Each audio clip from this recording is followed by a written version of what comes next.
Students, आज अपन quantum mechanics में next lecture करेंगे जिसका नाम है तरंग फलन की भौतिक सार्थकता, physical signification of wave function. और अपना क्वांटम मैकेनिक्स के अंदर सेकंड चैप्टर है जिसमें अपन पढ़ चुके हैं श्रोडिंगर के काल आश्रित और श्रोडिंगर की काल अनाश्रित समीकरण, time dependent Schrodinger equation and time independent Schrodinger equation, जिसको मैथमेटिकली तरीके से अपन ने प्रूफ किया है और किस प्रकार से श्रोडिंगर की टाइम डिपेंडेंट इक्वेशन आती है और किस प्रकार से श्रोडिंगर की टाइम इंडिपेंडेंट इक्वेशन आती है, उनका क्या यूज है। तो ये जो तरंग फलन है, तरंग फलन की भौतिक सार्थकता क्या होती है, यानी फिजिकल मीनिंग क्या है इस तरंग फलन का।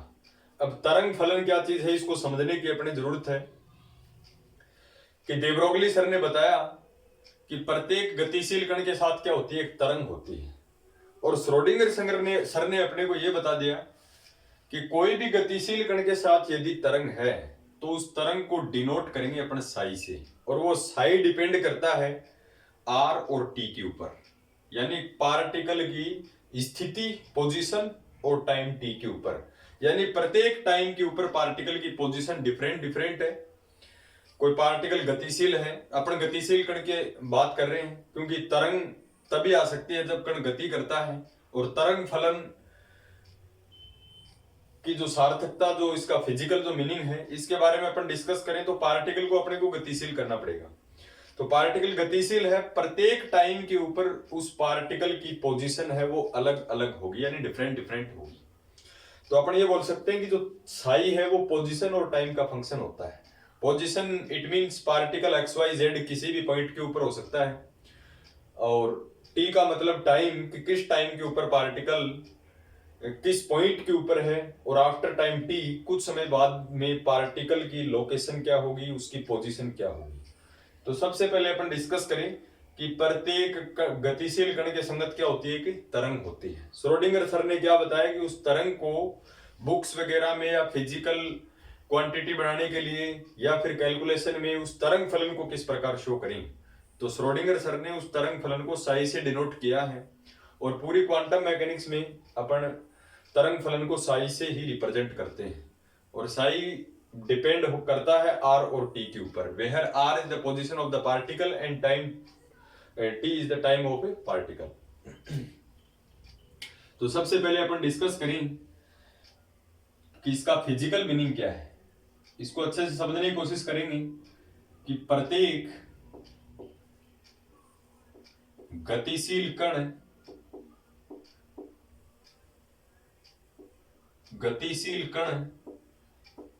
के संगत एक तरंग होती है। ये काफी इंपॉर्टेंट लाइन है, क्वांटम मैकेनिक्स का इंपॉर्टेंट बेसिक है। आप ये मान सकते हो कि क्वांटम मैकेनिक्स का जन्म जो है वो इसी लाइन से हुआ है। Every moving particle has a wave character, यानी प्रत्येक गतिशील कण के साथ क्या रहेगी, एक तरंग होगी। लेकिन आप ध्यान देखते हो कि पार्टिकल आपको दिखाई देता है लेकिन तरंग दिखाई नहीं देती। तरंग को आप केवल महसूस कर सकते हो। तो प्रत्येक गतिशील कण के संगत एक तरंग होती है।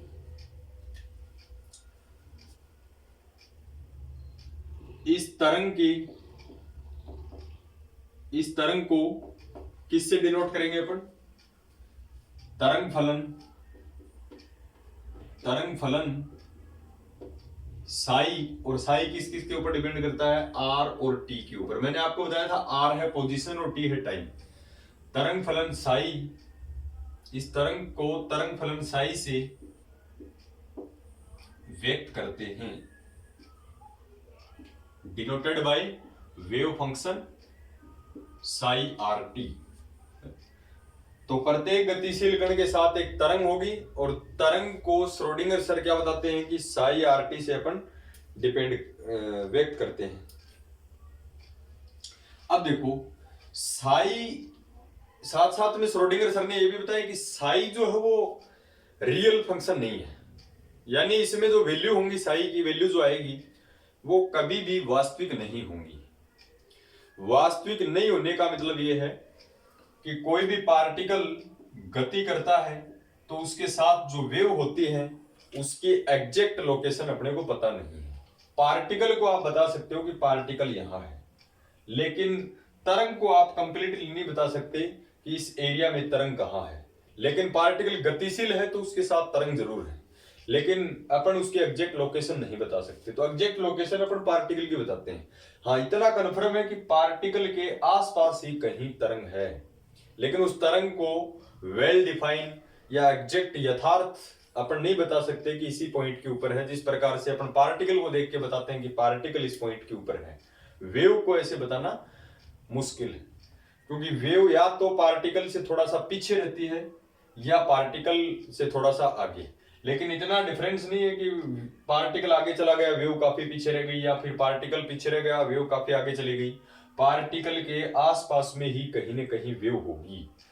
तो इस तरंग फलन को साई से अपन रिप्रेजेंट करेंगे, और साई में जो वैल्यू होगी वो क्या होगी, कॉम्प्लेक्स होगी।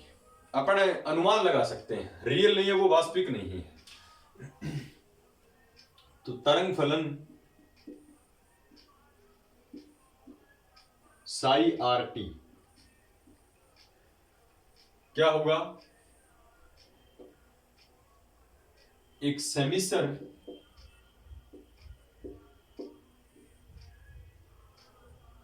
यानी कॉम्प्लेक्स, एक सेमिसर फलन होता है। अगर सेमिसर फलन है यानी इसमें रियल क्वांटिटी भी है और इसके अंदर इमेजिनरी क्वांटिटी भी है। इमेजिनरी क्वांटिटी काल्पनिक जो क्वांटिटी होती है जिसको अपन आइटा से शो करते हैं। श्रोडिंगर की टाइम डिपेंडेंट और इंडिपेंडेंट इक्वेशन अपन निकाली तो अपन देख रहे हैं कि उसमें साई के साथ कहीं ना कहीं आइटा होता है। जिस पार्ट के साथ आइटा होता है वो काल्पनिक भाग होता है। तो साई के अंदर रियल क्वांटिटी भी है और साई के अंदर इमेजिनरी क्वांटिटी भी है, यानी वास्तविक संख्याएं भी है और काल्पनिक संख्याएं भी है। इसलिए इसको बोलते हैं सेमिसर है, कॉम्प्लेक्स है, सेमिसर फलन होता है। और आपको पता है सेमिसर फलन की कोई भी भौतिक सार्थकता नहीं होती। जैसे अपन बात करें कि √-1 equal to iota, it means root के अंदर -1 के लिए कोई भी फिजिकल मीनिंग नहीं है। तो तरंग फलन अपने आप में एक सेमिसर फलन है, यानी आइटा की फॉर्म में है। तो तरंग फलन की कोई भौतिक सार्थकता नहीं होती है, ये काफी इंपॉर्टेंट है। अतः तरंग फलन साई आर टी की कोई भी भौतिक सार्थकता, फिजिकल सिग्निफिकेशन, तरंग फलन की कोई भी भौतिक सार्थकता नहीं होती है। तो इसका कोई भी फिजिकल मीनिंग नहीं है। ये केवल अपन पार्टिकल के आसपास तरंग की अपन केवल कल्पना करते हैं, इसलिए इसका कोई फिजिकल मीनिंग नहीं है। ये अपने को ध्यान रखना है। अब देखो, सबसे पहले तो ध्यान रखोगे कि प्रत्येक गतिशील कण के साथ तरंग होती है। उस तरंग को तरंग फलन साई से रिप्रेजेंट किया जाता है, और साई के अंदर रियल क्वांटिटी भी होती है, इमेजिनरी क्वांटिटी भी होती है। इसका मतलब तरंग फलन जो है वो एक अपने आप में कॉम्प्लेक्स फलन है। और अपन पढ़ते हैं कि कॉम्प्लेक्स जो फंक्शन होते हैं, सेमिसर जो फलन होते हैं, उनकी कोई भी भौतिक सार्थकता नहीं होती है। उसके बाद में अपन देखो 1926 के अंदर मैक्स बोर्न सर ने अपने को बताया है, वो काफी इंपॉर्टेंट लाइन है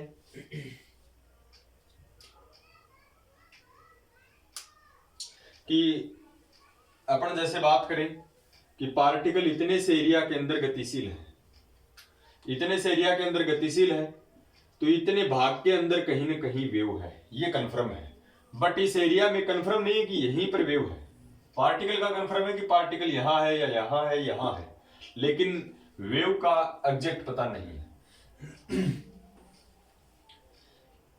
तो अपन बात करते हैं नेक्स्ट इंपॉर्टेंट 1926 में 1926 मैक्स बोर्न के अनुसार और ये मैक्स बोर्न सर का स्टेटमेंट अपने शॉर्ट मार्क्स के अंदर एग्जाम में अलग से भी पूछा जा चुका है कि मैक्स बोर्न का कथन लिखिए। तो मैक्स बोर्न सर का कथन क्या है?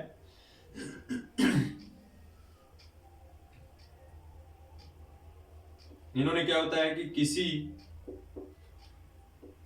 बिंदु यानी एक्स वाई जेड कुछ भी हो सकता है, किसी बिंदु पर समय t पर कण के पाए जाने की प्रायिकता, कण के पाए जाने की प्रायिकता प्रोबेबिलिटी,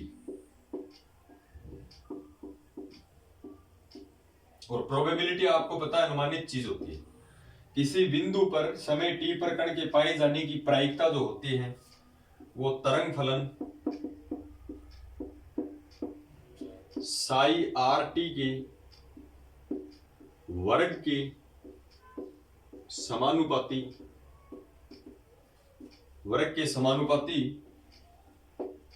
होती है। ये मैक्स बोर्न सर का स्टेटमेंट है। यानी एग्जैक्ट तो नहीं बता सकते, लेकिन किसी भी बिंदु पर और समय t के ऊपर कण के पाए जाने की प्रायिकता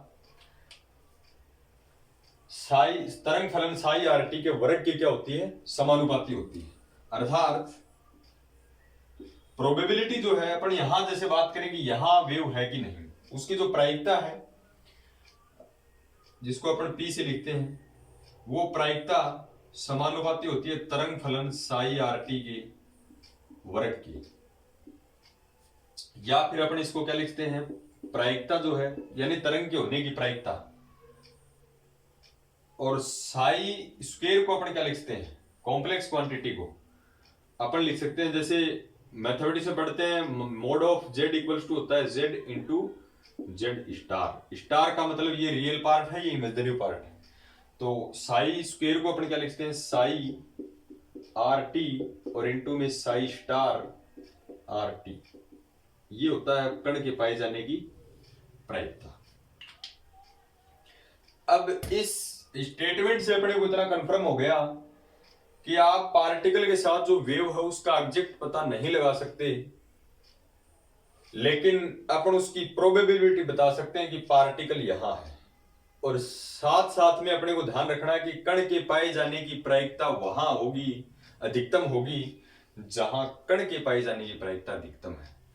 यानी किसी भी बिंदु पर स्टेटमेंट से पता चलता अपने को कि तरंग के होने की प्रायिकता जो है वहां सर्वाधिक होगी जहां कण के होने की या कण की स्थिति है या कण के होने की प्रायिकता अधिकतम है।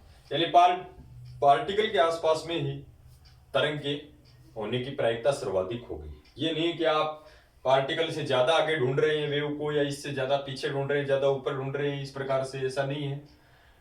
पार्टिकल के जहां होने की प्रायिकता ज्यादा है वहां तरंग के होने की प्रोबेबिलिटी है वो मैक्सिमम है, as a Max Born sir. तो ये अपना तरंग फलन की भौतिक सार्थकता है जो अपने से मिडिल पार्ट के अंदर इसका क्वेश्चन पूछता है। फिर भी कोई प्रॉब्लम है तो आप डिस्कस कर सकते हैं।